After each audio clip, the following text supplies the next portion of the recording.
Ooh. It's a B flat.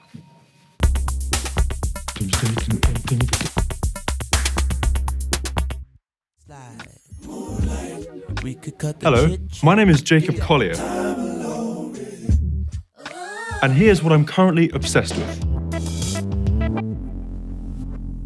There's an album that D'Angelo released in 2000 called Voodoo. It's like a masterclass in how to groove. My favorite song from that album is called Feel Like Making Love. It's just that pocket that Questlove's laying down with Pino Palladino on bass, and D'Angelo's leaning right on the back of the beat with his vocals. It's just sublime. There's a song by an extraordinary spoken word artist, like a poet from England, whose name is Kate Tempest, and the song's called FIRESMOKE. The night is teeth and pistons. It goes round and round and round in cycles of 9 beats. It's like I'm being cradled. It's like a little balm. It's very, very soothing. I don't think that the world of music would exist in the way it does today without Kendrick Lamar's To Pimp a Butterfly. We gon' be alright.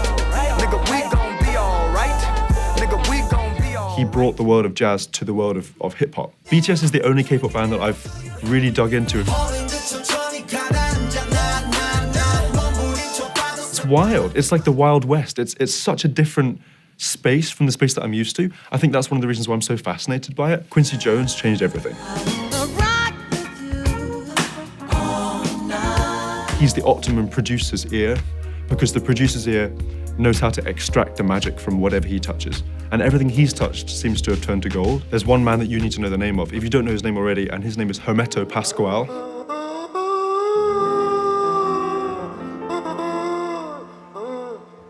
He's one of those musicians for whom everything is a musical instrument, whether it's like a chair or a table or water or a saucepan or a badminton racket or whatever. He can just make music out of it.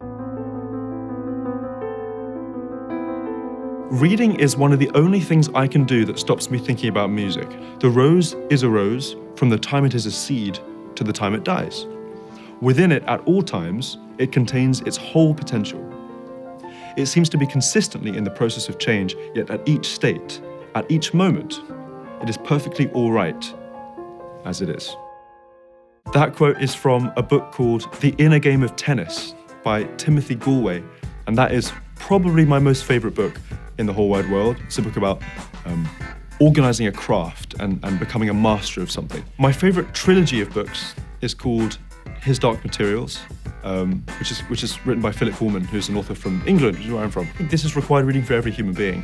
If you love a good plot, if you love fantasy worlds and cutting universe fabrics with knives, there's so much about these books that I love. You know what I find inspiring? Harry Potter and the Prisoner of Azkaban. The way that she makes everything relatable to everybody, and the way that she names the characters in such imaginative ways, and the way that all the strands of the plot fit together and come back, they're amazing. It's like how books should feel. My favorite writer, that's a good question.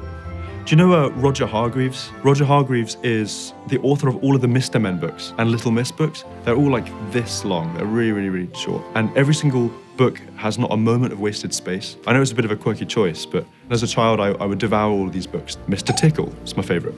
And Mr. Strong is another one of my favorites. Little Miss Sunshine is a classic.